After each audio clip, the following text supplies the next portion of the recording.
The Diggs family's legal drama has escalated after Derez Diggs pleaded no contest to felony charges over an elevator assault. But while headlines focus on his conviction, attention is now shifting towards Stefon Diggs. Stay with me to hear the legal warning about how this could impact Stefon's courtroom fight. The footage is the kind that doesn't need commentary. A man steps toward an elevator in a downtown Los Angeles apartment building. Another man is waiting for him. Words are exchanged. The man tries to get back in the elevator and leave. The waiting man stops the doors with his hands. That waiting man was Derez Diggs, brother of NFL star Stefon Diggs and Dallas Cowboys cornerback Trevon Diggs. And the man he stopped from leaving was Christopher Griffith, a clothing designer and social media influencer, who would go on to become one of the most persistent names in the entire Diggs family's legal history. What happened next was caught on camera. Griffith is seen attempting to leave, but Derez stops the elevator doors from closing with his hands. Two additional men, who appeared to be with Derez, then entered the elevator and immediately attacked Griffith. Derez's posse beat and dragged the individual across the floor, as the former XFL star stood back and watched. Police were told 3 men had stolen an orange purse containing diamonds and other jewelry during the attack. That was May of 2023. It took almost a year for the case to reach a resolution, and when it did, the outcome split opinion right down the middle. Derez Diggs was sentenced to 2 years probation for his involvement in the attack after cutting a deal with prosecutors. He didn't go to trial. He didn't fight the footage. Instead, he cut a deal with prosecutors and agreed to plead no contest to 1 felony count of grand theft from a person. And as part of the pact, officials dropped the other felony robbery charge Derez had been facing. No contest isn't the same as pleading guilty in the eyes of a headline, but in the eyes of a judge, it functions almost identically. It's an admission that the prosecution has enough to convict without the defendant formally saying the word guilty. In addition to the probation,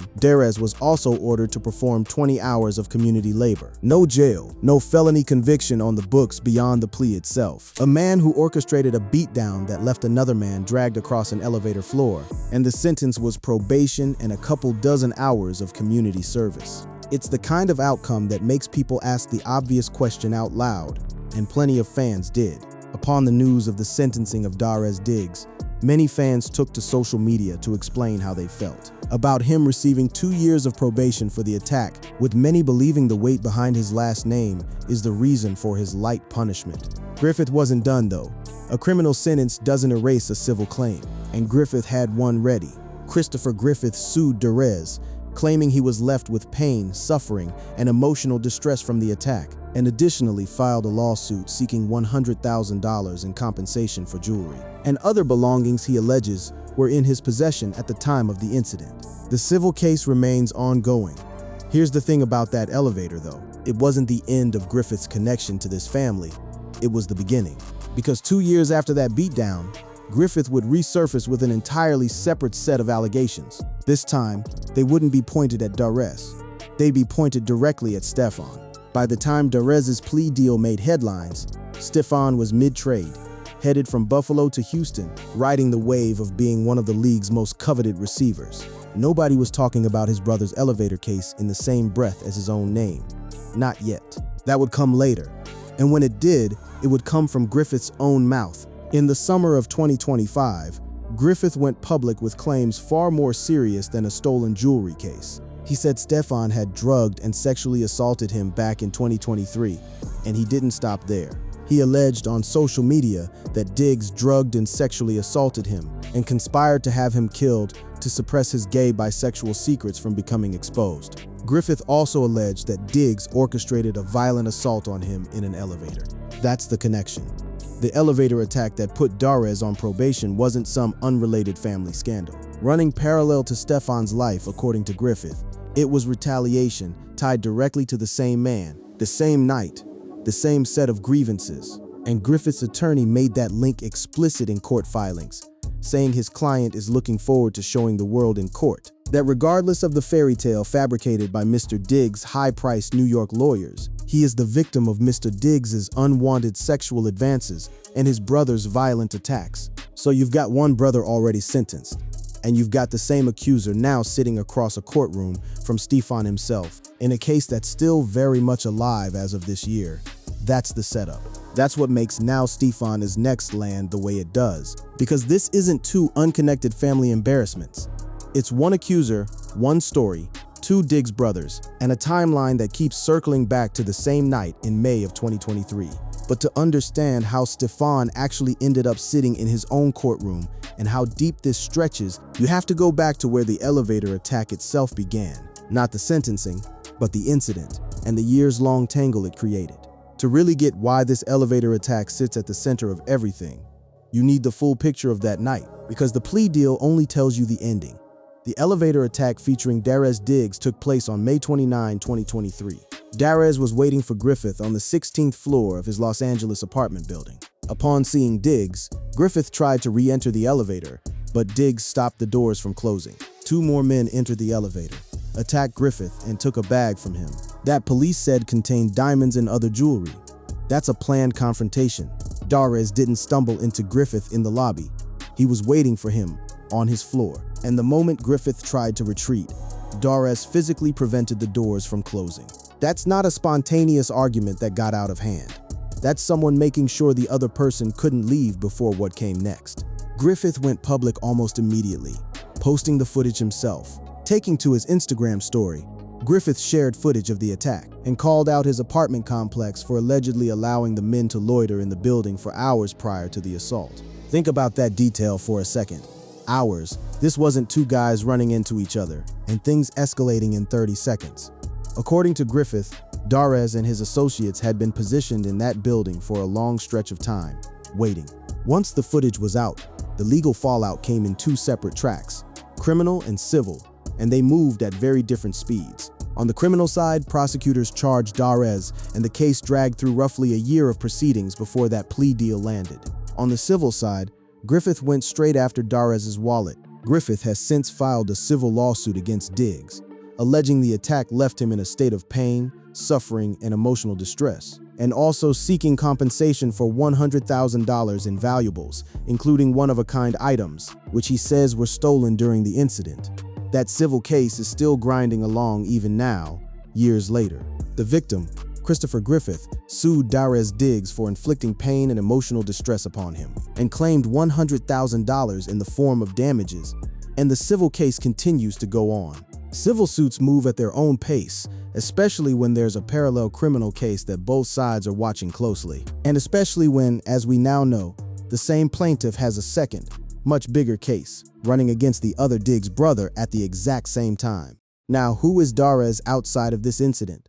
He's not some anonymous relative who happened to share a surname. He is a former XFL player who was part of the Los Angeles Wildcats in 2020, played for Marian University in college before transferring to the University of Alabama at Birmingham, and now runs the lifestyle brand Blue Boy, a football career of his own, a business of his own, and now a felony plea of his own, all before his more famous brothers had to answer a single question about it publicly. And that silence is worth noting. Through the entire ordeal, the arrest, the footage circulating online, the plea deal, the probation sentence, Stefon Diggs has not stated a single word publicly, since his brother Darez was embroiled in a legal battle that ultimately made him avoid jail time. No statement of support, no distancing, nothing, just silence, while the case moved through the system and eventually resolved with probation instead of prison. That silence didn't make the story go away though. If anything, it let Griffith control more of the narrative than he otherwise might have. Because while Darez's criminal case was working its way toward a plea, Griffith was doing something else entirely, building a second front. He wasn't content to just sue the brother who allegedly attacked him.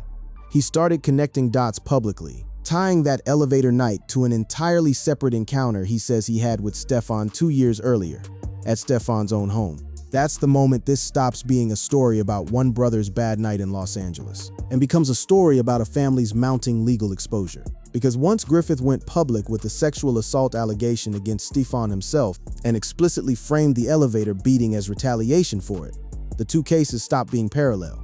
They became the same case, told from two different rooms. And that's exactly where things stood heading into the fall and winter of 2025. When Stefon's own legal year went from complicated to genuinely chaotic. Because by then, Griffith's lawsuit wasn't the only fire burning. Stefon had, by that point, been hit with an entirely separate criminal case. One that had nothing to do with Griffith, nothing to do with the elevator, and everything to do with a woman who used to work in his kitchen. while Griffith's case with Stefon was crawling through discovery disputes. A second, and far more urgent legal problem landed on Stefon's plate, one that came with actual criminal charges, an arraignment date, and a jury. It started with a woman named Jamila Adams, known to those around Stefon as Mila, who had worked as his live-in personal chef. According to her account, the case centered on a DEX-2 encounter at Diggs' home in Dedham, where Adams, a former live-in personal chef, testified that he slapped and choked her during an argument. She said the fight started over money, specifically Diggs entering her bedroom and smacking her following a discussion about money he owed her, and that Diggs attempted to choke her when she tried to push him away. She didn't go to police that same day. Jamila Adams filed charges about 3 weeks after the purported DC-2 incident. That gap between the alleged assault and the police report would become one of the central battlegrounds of the entire trial. Stefon was charged with a felony and a misdemeanor, the kind of charges that can end careers regardless of the eventual verdict. The four-time Pro Bowl wideout pleaded not guilty in February to a felony strangulation charge and a misdemeanor assault and battery charge stemming from the alleged dispute. His team's public response, at the time he was still on the roster, was carefully neutral. The organization put out a statement saying they'd continue gathering information and cooperating with authorities, adding they'd have no further comment given the ongoing legal matter. Then the Patriots' season ended, and so did Stefon's tenure with the team. New England released the veteran pass catcher earlier in the offseason, in a move that cleared more than $16 million in cap space and axed the final 2 years of a 3-year contract. A 3-year, $69 million contract reduced to 1 season, cut short by a release that came right as this case was heating up. The trial itself moved fast, faster than most people expected for charges this serious. Following a 2-day trial, jurors at Dedham District Court in Massachusetts found former New England Patriots wide receiver Stefon Diggs not guilty on charges of felony strangulation and misdemeanor assault and battery. 2 days, that's the entire window in which a jury heard testimony, weighed evidence, and delivered a verdict that would determine whether Stefon's football career kept going or ended in a Massachusetts courtroom. What happened inside those 2 days tells you why the jury moved the way it did. Adams' own credibility became the central issue almost immediately. The defense called multiple witnesses to the stand who testified that they did not notice anything unusual between Diggs and Adams on and around the day of the alleged incident, and Diggs' attorneys said there was no physical evidence of an assault, with the prosecution admitting Adams, described as a sometimes lover of Diggs, was not a perfect witness. One witness in particular stood out, Stefon's own chief of staff, testifying about what she saw that day. Janelle Sales, who also goes by Sunni, testified she saw Adams at the home on the day she alleged she was assaulted and did not see visible marks, redness or swelling on her neck or face, saying Adams appeared to be in normal spirits and was walking around looking for a piece of paper and a pen to write a card, a note for his birthday gift. Prosecutors weren't going to let that testimony sit unchallenged, though prosecutors pushed back, suggesting that the witnesses' livelihoods were tied to Diggs and that they had a financial interest in the outcome of the case. Money kept surfacing as a theme throughout the trial, and not just in the general sense of an employer-employee dispute. There was a specific figure attached to it. Defense attorneys pressed Adams directly about whether her legal team had demanded a massive payout before things escalated to criminal charges, and she wouldn't answer it head-on. Adams said she could not answer questions about whether her lawyer asked Stefon Diggs to pay Adams $5.5 million. The prosecution's case rested almost entirely on Adams' own account of the encounter, and the assistant district attorney knew that was a vulnerability. He tried to get ahead of it in front of the jury, acknowledging her rough edges on the stand while urging them not to throw out her story because of them, noting she'd been argumentative and difficult, but asking whether that alone meant everything she said should be dismissed. Defense didn't let that framing stand unanswered either. Closing arguments hammered the idea that prosecutors hadn't presented a single shred of credible evidence that an assault occurred at all. There was also a moment during the trial that had nothing to do with forensics or witness testimony and everything to do with how a courtroom actually runs. Adams got into it with the judge directly. Judge Jean-Marie Carroll warned her that courtrooms function in a question-and-answer format, not as an opportunity to interject her own narrative and evade responding to questions the court deemed appropriate, adding that if she continued doing so, her entire testimony could be stricken, and if that testimony were removed from the record, the case could likely collapse. It didn't collapse from a stricken record. It collapsed from a jury's verdict instead. When it came back, Stefon's reaction was visible.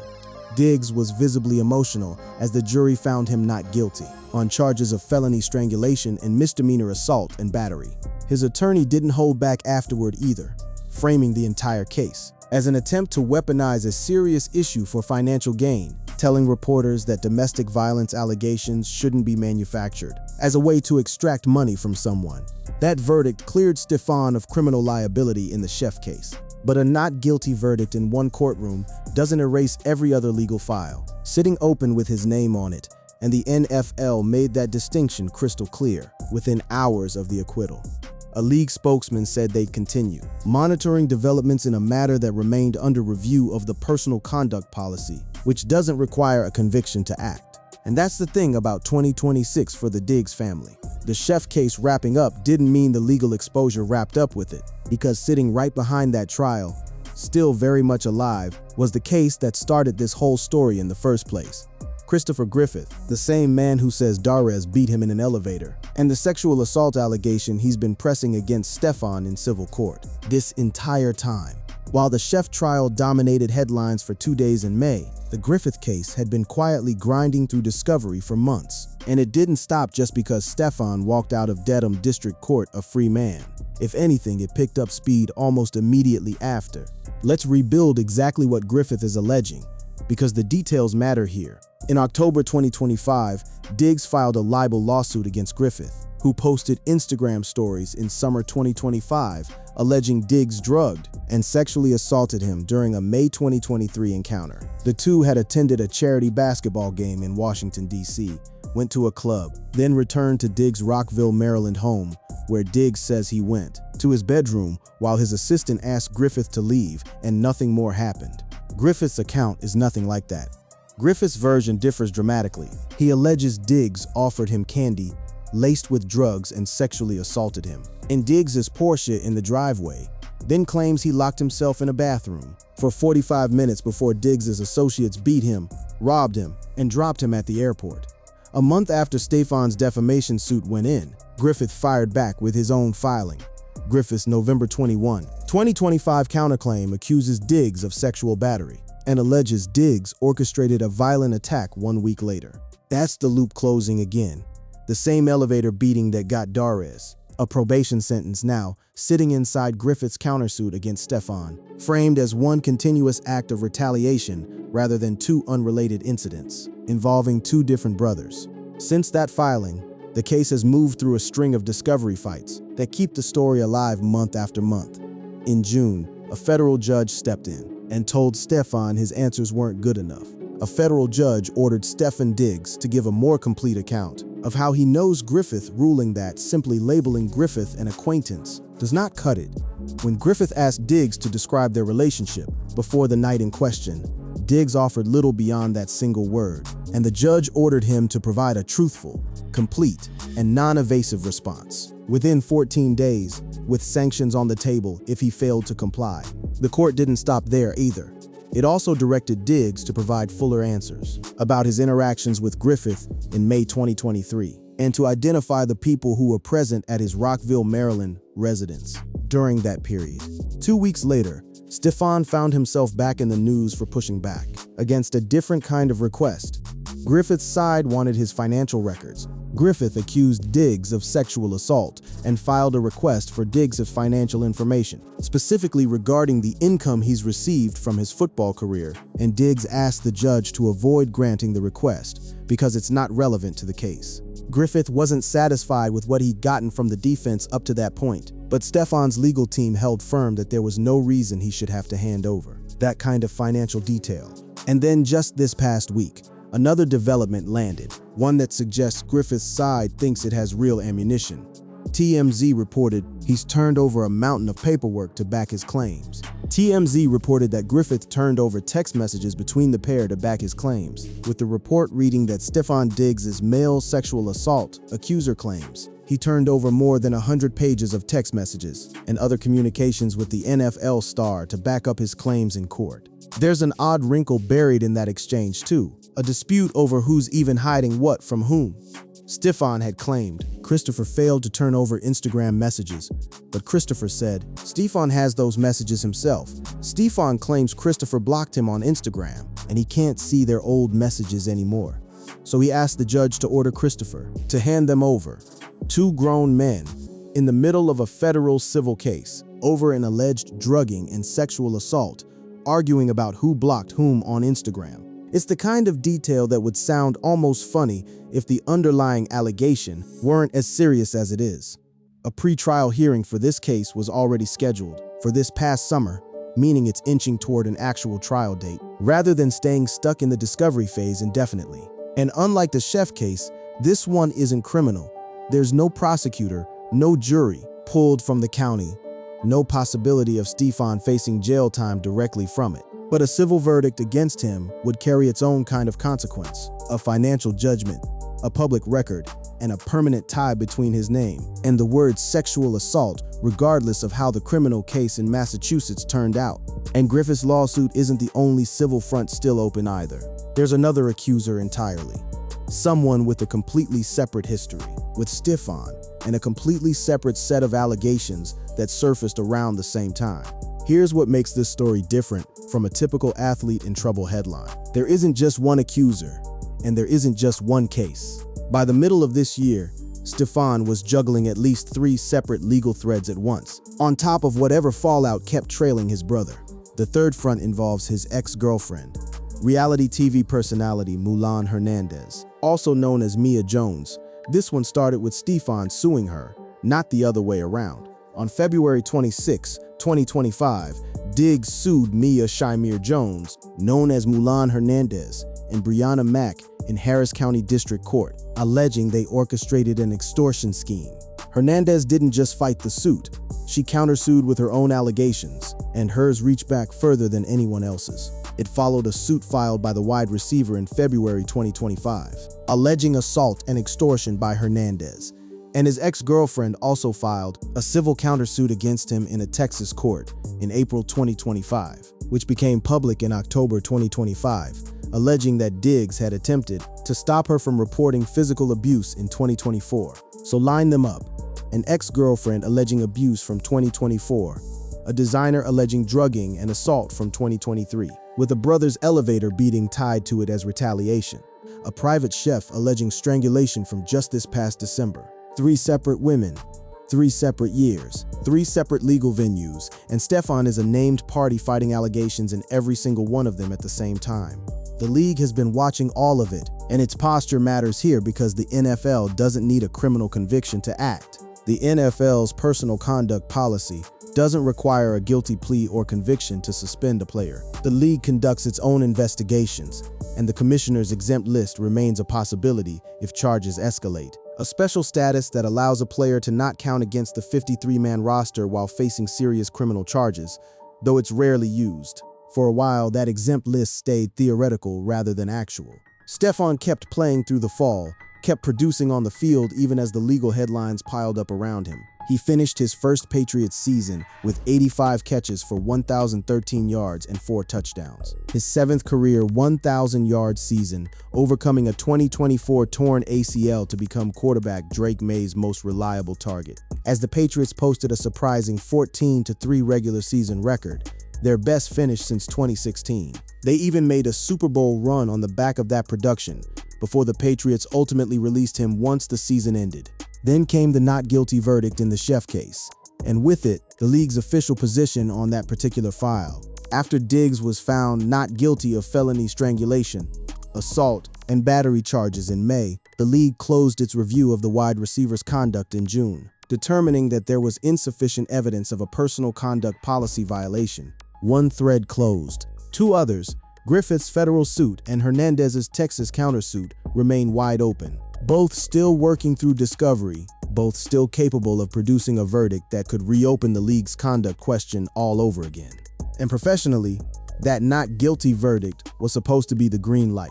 The veteran wide receiver should garner free agency interest now that his legal case has been resolved. His own attorney said as much outside the courthouse, telling reporters any team that signs him would be lucky to have him, and that Stefon planned to keep playing in the league. Teams like the Washington Commanders have been floated as possible landing spots, but resolved only applies to one courtroom.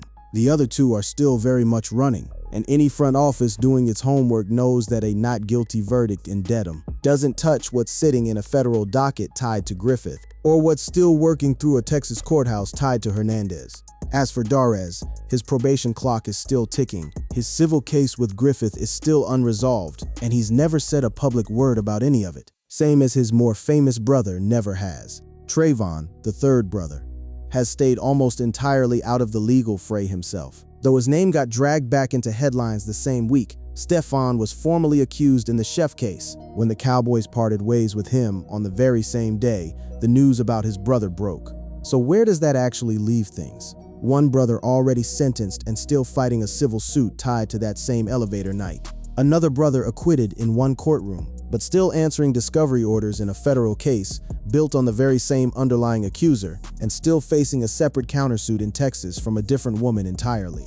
3 legal fronts, 1 family, and a story that keeps refusing to actually end, because every time one courtroom closes its doors, another one down the hall is just getting started. Sources: Stefon Diggs' brother, Darez Diggs, avoids jail time for involvement in elevator attack, Yahoo Sports. Stefon Diggs' brother Darez gets probation in elevator attack case, TMZ. Sentencing for Stefon Diggs' brother's violent attack, Gridiron Heroics.